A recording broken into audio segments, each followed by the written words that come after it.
নিৰ্দিষ্ট বক্তাৰূপে আমন্ত্ৰণ কৰি অনা মোৰ জ্যেষ্ঠ ভাতৃ স্বৰূপ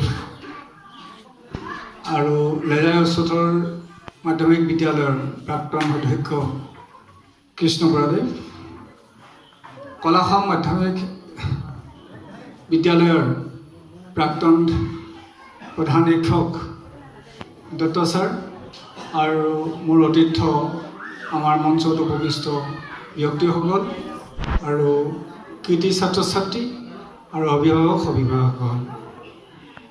আচলতে আমাৰ কাৰ্যসূচীত নিৰ্দিষ্ট বক্তাৰ কাৰ্যসূচী মই অকণমান টানি আনি মই আগতে অকণমান দুআষাৰমান ক'ম বুলি সভাপতিক অনুৰোধ জনাইছোঁ। এই অনুৰোধ যিহেতু মই এটা গভৰ্ণমেণ্টৰ চৰকাৰী কাৰ্যসূচীত আছে, আজি আমাৰ ইয়াত চকিটিং ফিল্ডত আজি এই অনুষ্ঠানটোৱে চৰকাৰীভাৱে উদযাপন কৰিছে। তাত মই ডিব্ৰুগড় জিলাৰ অধিবিদ্যা পৰিষদৰ সভাপতি হিচাপে তাত 400 শিক্ষকক আমন্ত্ৰণ কৰি তাক বহা মেলা গোটেইখিনি ঠিক ঠাক কৰি দিয়াৰ দায়িত্ব মোৰ আছিল।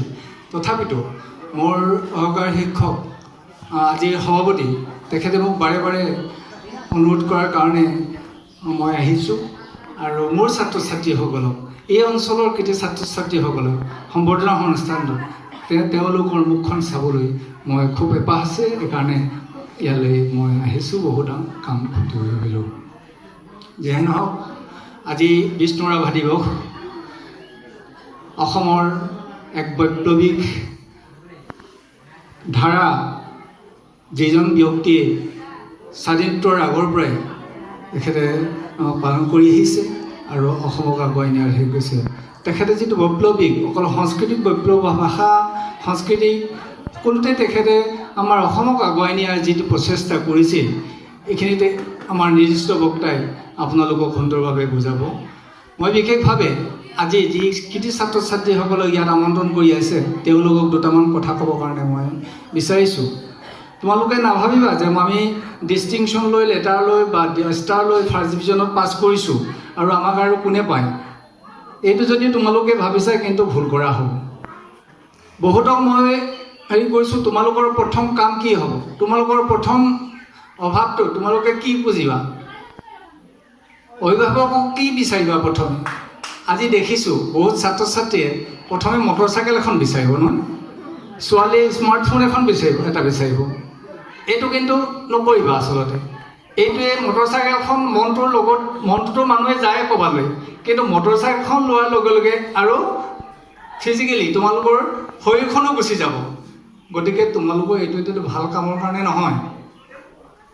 আচলতে এটা কথা আমি যিটো দেখিছোঁ এতিয়া, মেট্ৰিকৰ যিখন মানে উত্তীৰ্ণৰ প্ৰমাণপত্ৰ তোমালোকৰ ভৱিষ্যতৰ কাৰণে মাত্ৰ এখন ভাল কলেজ এখনত এডমিশ্যন লোৱাৰ এটা বস্তু, তাত চাৰ্টিফিকেট আহে।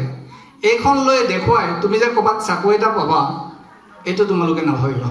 মাত্ৰ এই যে কলেজৰ লেকচাৰৰ কাৰণে আচলতে এই মেট্ৰিক অনৱাৰ্ড চাৰ্টিফিকেট বিচাৰে, মাৰ্কশ্বিটটো বিচাৰে, কিন্তু অন্যান্য চাকৰিত মেট্ৰিকৰ মাৰ্কশ্বিটখন চাই তোমালোকক চাকৰি নিদিয়ে। গতিকে তোমালোকে এনেকুৱা এটা বস্তুত উপনীত হৈছা, জীৱনৰ দুৱাৰদলিত এতিয়া থিয় হৈছা। দুৱাৰদলিত থিয় হোৱাৰ পাছত ক'ৰবালৈ তোমালোকে যাব ওলাইছা, দুৱাৰদলিত থিয় হোৱাৰ পাছত বাহিৰলৈ ওলাই আহিবা, মই ক'লৈ যাম, এটা ডেষ্টিনেশ্যন এটা তোমালোকৰ আছে নহয়। এতিয়া মই আজি ডিব্ৰুগড়লৈ যাম বা আজি বজাৰলৈ যাম, কিবা এটালৈ যাম, এইটো ওলাইছে। তোমালোকে মাত্ৰ জীৱনৰ দুৱাৰদলিত থিয় হৈছা। তাৰপৰা এতিয়া তোমালোকে ক'ত ইচ্ছা কৰে তালৈ যাব পাৰিবা।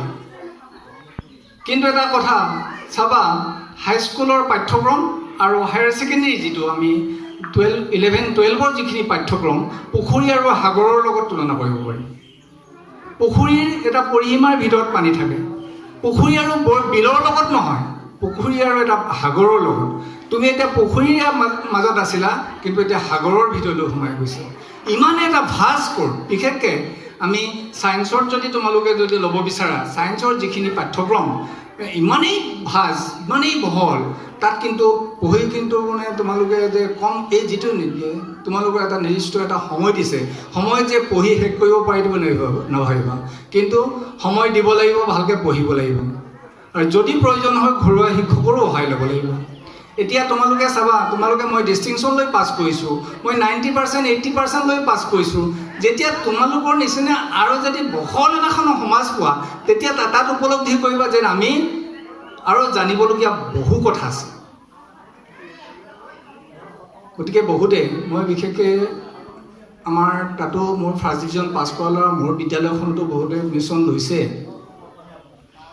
মই চেষ্টা কৰিম যে আমাৰ যিটো মানে শৈক্ষিক যিখন গ্ৰাফ, বহুত ল'ৰা ছোৱালী দেখিছোঁ মেট্ৰিকত ডিষ্টিংশ্যন লৈ ষ্টাৰ লৈ পাছ কৰে, কিন্তু হায়াৰ ছেকেণ্ডেৰীত কিন্তু আকৌ ছেকেণ্ড ডিভিজন পায়।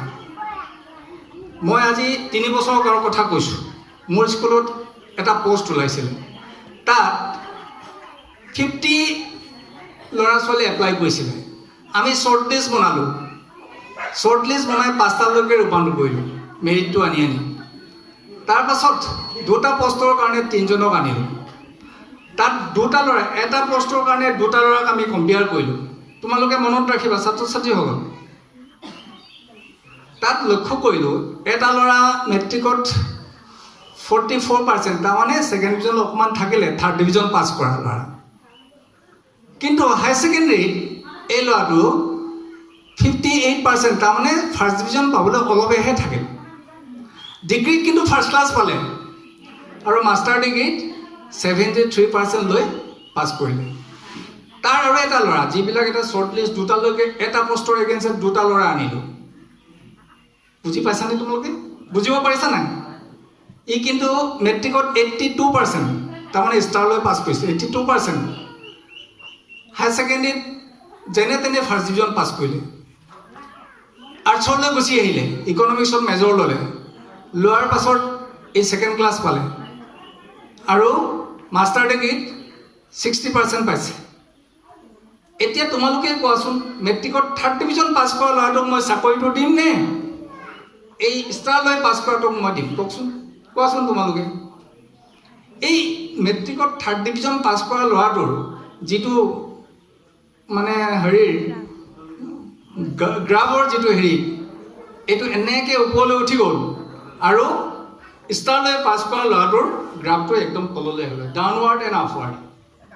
গতিকে তোমালোকে নাভাবিবা যে আমি ফাৰ্ষ্ট ডিভিজন পাইছোঁ আৰু আমাক কোনে পায়। আৰু গাঁৱৰ ছোৱালীবিলাকো হয়তো তোমাক বেৰি বেৰি চাব নহয়, এইগৰাকীয়ে নেকি ছোৱালী ডিষ্টিংশ্যন লৈ পাছ কৰিছে। আমাৰ অংকিতাই মনে মনে কিবা এটা অংক নকৰা নহয়, কিবা এটা আছে কথাটো। এইবিলাক এটা ডাঙৰ ডাঙৰ উদাহৰণ। এইখিনি উদাহৰণ আগত ৰাখি তোমালোকে পঢ়িব লাগিব। এতিয়া এটা কথা কৈছোঁ তোমালোকক, ইয়াত বহুতে কৈছে মানৱ সম্পদ। সম্পদ কাক বোলে? যে মানৱৰ কল্যাণৰ কাৰণে যাক, মানৱ কল্যাণৰ কাৰণে, মানৱৰ সমাজৰ কাৰণে যাক কল্যাণ সাধে, এইখিনি সম্পদ নহয় জানো? এতিয়া এইকেইজন ব্যক্তি, আমাৰ ডক্টৰ ছাৰ, বৰা ছাৰে খেলুৱৈ সকলো ব্যক্তিক, তেখেতজনক কিন্তু ব্যক্তিক যেতিয়া মেট্ৰিক পাছ কৰিছিলে তেখেতসকলক কিন্তু আমি সম্বৰ্ধনা জনোৱা নাছিল। আমি এইটো সময়ত যিসকলক আমি সম্বৰ্ধনা জনাইছোঁ সমাজত আছেনে বাৰু? আজি বহুত দিনৰ আগৰ কথা নহয়, লেজাই এমই স্কুলখন যেতিয়া শ্ৰীবালজুলি হৈছিল, নামৰূপলৈ আমি গৈ পইচা তুলিবলৈ গৈছিলোঁ।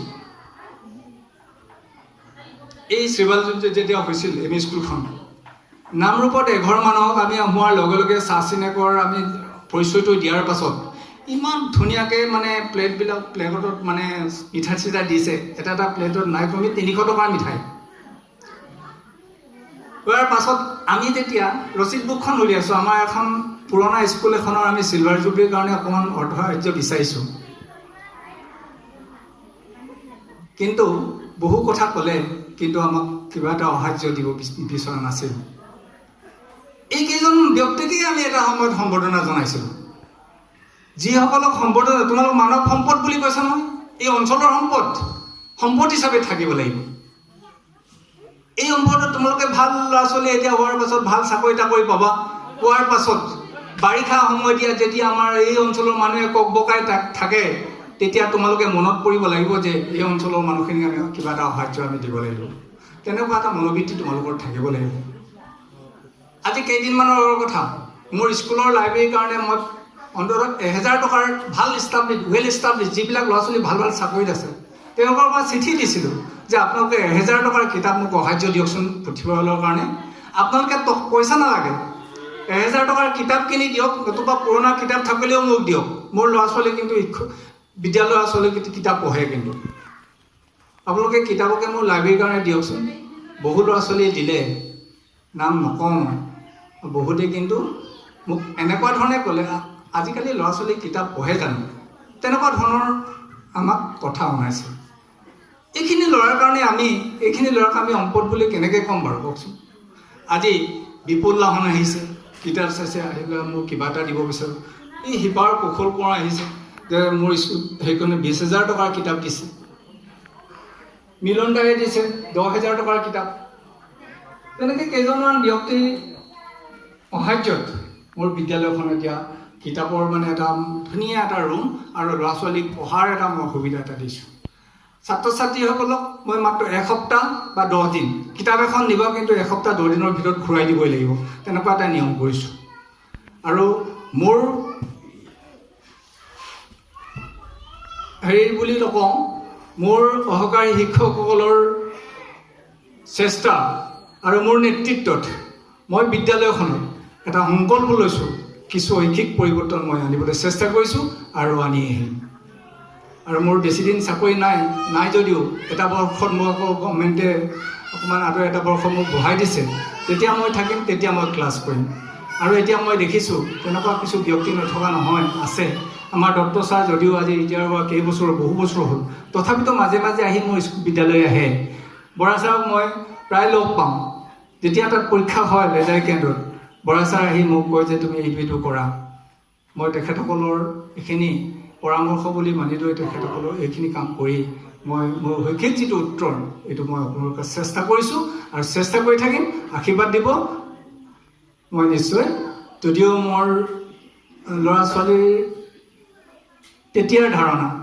অকণমান ভাল শৈক্ষিক উত্তৰণৰ কাৰণে চিন্তা কৰি তেতিয়া এটা ডিব্ৰুগড়বাসী হ'লোঁ কিন্তু এই অঞ্চল কেতিয়াও মই হেৰিব পৰা নাই আৰু নেৰো থাকিম আপোনালোকৰ মাজতে থাকিম মই ছাত্ৰ ছাত্ৰী সম্বৰ্ধনা অনুষ্ঠানত থাকিব নোৱাৰিম মই আগতে ক'লোৱে মোৰ এটা তাত ডিব্ৰুগড়ত এটা বেলেগ বিশেষ দায়িত্ব এটা আছে দায়িত্বলৈ মই যাব বিচাৰিছোঁ গতিকে ইমানে কৈ মোৰ বক্তব্য সামৰিলোঁ ধন্যবাদ